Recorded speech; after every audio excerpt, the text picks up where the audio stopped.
Good day guys. So ngayong araw nito, meron tayong bagong product na i-review. Nakita ko lang to sa isang content o vlogger sa Facebook. So nabuti ko na rin subukan kung ito ba ay effective. Itong araw to, another mood na naman tayo sa Lazada.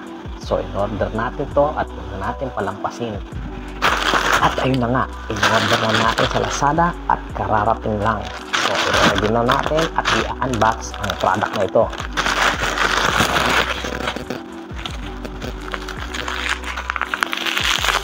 Maganda ang pagkakabalot niya. May bubble wrap. Medyo may kabigatan din. Hirap pa. At ito na nga guys, natanggal na natin. Ito ay ang Jaguar. Dalawang klase ito. Isang color black at isang color brown.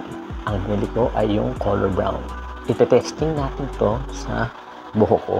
Buhok ko ay medyo black. Tingnan natin kung may mangyayari bang kakaiba. Tatanggalin na natin yung kanyang plastic. Tingnan natin kung sa isang applyan lang sa ating buhok ay magiging effective agad siya. So mayroon siyang lock para hindi mag-leak o mapindot. Ito pa, mayroon din siyang takip.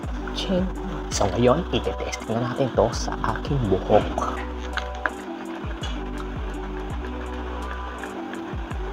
Ang kulay niya nga pala ay white na medyo brown. Ang pag-apply pala nito ay hindi na kailangan daw ng tubig. So, diretso na natin ilalagay sa ating buhok. Mabango siya. Dagdagan pa natin.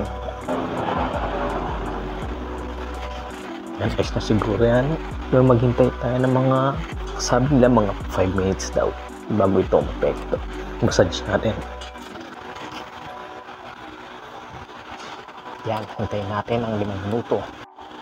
At yun nga guys, binasa ko pala instruction niya, dapat ay 25 to 35 minutes. Basta yan, 25 to 35 minutes. And syempre, mag-test din muna kayo sa inyong balat ng kaunting pirasong patak.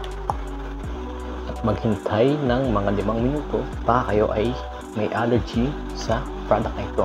Para maging safe lang tayo at di magkaroon ng aberya habang ginagamit ang produkto na ito. So ito guys, binandawan ko na. Pero parang wala namang nangyari sa aking buhok. Siguro mas effective siya kung sa mga puting buhok siya gagamitin. Basta na siguro yung black. Pag may mga puting buhok na kayo. Pero kasi napanood ko mga vlog nila na yung effective nga itong produkto ito.